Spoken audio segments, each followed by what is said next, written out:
The stock market can be a complex place. So as a beginner investor, where should you start? In order for anyone to find success in anything, we must first learn the basics.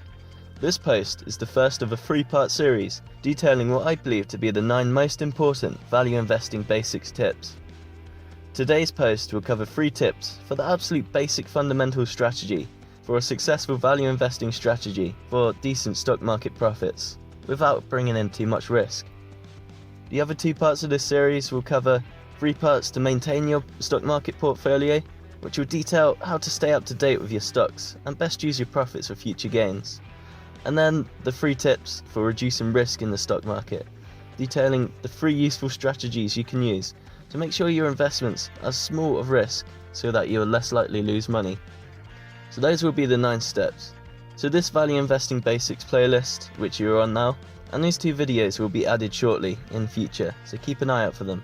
They'll be in this value investing basics playlist. This series is aimed at teaching you the fundamental strategies great value investors such as Warren Buffett and Phil Town use to invest in the stock market. The basics is a great place to start. Once you can understand these 9 tips, you'll be primed to dive deeper into the details of value investing. Be sure to check out my stock market page of the Money Your Concern website, where you can find out more. Or stay tuned with this YouTube channel, where many more stock market posts will come out shortly, as this is one of my true passions, learning how to best invest your money to improve your future. So without further ado, here are the 3 fundamental skills you must learn to become a successful value investor in the stock market. I hope you find these to be of great value to you. So number 1, invest in good companies at a cheap price. So what makes a good company to invest in? Well, in short, there are a lot of factors that go into selecting good companies. There are factors which will eventually fill up the stock market section of the Money Your Concern website and in this YouTube channel, as I dive into more detail. Although the basics are that a good company is one that is profitable and will continue to be even more profitable in the future. And it's your job to understand what this company is doing and to see whether it will be doing better in future. They must be well run, with a smart forward-thinking management, and they must be smart with their finances and not be overwhelmed with debt. To find all of this information, you must be comfortable with reading financial statements, annual reports, and check up on many other external resources to grab the opinions and knowledge of how these companies run and where is it going to go in the future. So I won't lie to you, all of this does take a fair bit of work. It gets easier the more you learn, but for beginners, there is something I'd definitely recommend you to stick with to make sure your learning process is easier.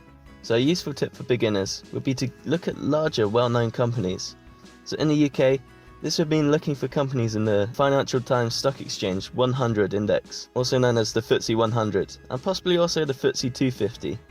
These companies have a lot of capital and already have a large and loyal customer base. Larger companies tend to be more stable and more likely to still be standing during an economic downturn because they know how to run a good business, obviously because they're so successful already. So although these larger companies will offer less upside potential because they're already well established and have grown already, most of these companies are large for a reason. They're often well run and will still have a business in difficult times. With these companies, you are much less likely to lose a lot of money. If you make a mistake by choosing the wrong stock at the wrong time, say in the wrong sector during a difficult time for companies in those sectors. For example, if you recently bought BP or Shell shares with the difficult times for the oil sector, obviously these companies are still doing okay because they're large and they know how to run a good business, and now they're forward thinking and looking to best improve their business with the current situation. A smaller company with a lot less capital would struggle with this a bit more. So it just gives you a little bit more of a margin for error when you choose these better, well-established companies. You might not make so much more gains, but it will help you to find more information and choose a company that you'll have good knowledge of. There is more to stock picking than simply choosing good, reliable companies with future growth. The fundamental factor of value investing basics is to buy good stocks at a discount price. This means we must analyze the current and future performance of the stock relative to its current price. The simplest formula frequently used to find the value of a stock is the price to earnings ratio, which is also known as the PE ratio. This works out the current share price divided by the earnings per share, so how much the company is actually making per share of the company. So basically what this works out is how expensive the stock is currently compared to how well the company is actually performing. So this is a good way of finding the actual value of the company, whether it is overpriced or underpriced. So as a rule of thumb, on average, the P/E ratio of less than 15 is considered cheap. However, it is important to mention a cheap P/E value of a company varies between different sectors and even just different companies. For example, if a company is expected to have earnings much higher in the future, for example in the tech sector that's growing very fast right now, you'd imagine these to have much higher earnings in future. So you could expect a higher P/E for these, because you know they'll be making more in future, and this would even out what the actual value is now. It is also important to remember that there are also other equations you can use to estimate the value of a company, and I'll go into these in more detail later. It's good to get a broad knowledge to really take a pinch of salt with every single equation and try and find an overall estimate of what the actual value of the company is, so you can eventually make sure you buy these stocks at good cheap prices. And the second tip I have for you is pound cost averaging, or dollar cost averaging. So building on from the last point, when buying shares in the company, it's important not to invest all of your money at once. Even if you do choose great companies, in the short term, your stock picks are likely to fluctuate up and down. This is natural of the stock market. If it's at a good price, it's good practice to buy a stock with part of your savings and hold some back. If the price drops in the short term, and this isn't due to bad news about the future of the company, then you can buy more, and this will average down the price of the stock, because it's hard to predict the right time to buy. So the best time is, if you see it well priced, then you should just simply buy it, and then if it goes down, you can always buy more. Eventually you'll find a level which is a decent cheap level for the stock, as long as the stock is well performing at the time. Then, once the stock bounces back from its short-term dip, you can make even more profit than you would have before by going all in at this price. If you're lucky and the share price bounces back immediately once you buy it, obviously there's no reason to be upset about this. As long as the shares are still cheap in value, you may also still want to buy more. It's just looking at this value and making sure you're buying a good stock at a good price. If perhaps the stock bounces up really fast, then obviously this is even better. Then it might be overpriced and you don't want to buy too much extra. It's important to diversify and invest in different stocks in different sectors. So if you're in this situation, look around in the other companies and see if there are any bargains to be had with your leftover cash. And the third tip I have for you, the last one for this video, is buy low and sell high. I know this one probably sounds obvious, however, in reality it's much easier said than done. Due to the volatility of the stock market and the fact that we are paying with our real money and our emotions will get involved. The biggest reason people lose money in the stock market is because they can't control their emotions. Inexperienced investors often buy in at a high price because they see the price is shooting up and they don't want to miss out. Oppositely, they may sell as the price is dropping because they're afraid it will go to zero. This is why it is important we don't let our emotions get in the way. We should stick to our value investing basics regardless of what the market is doing.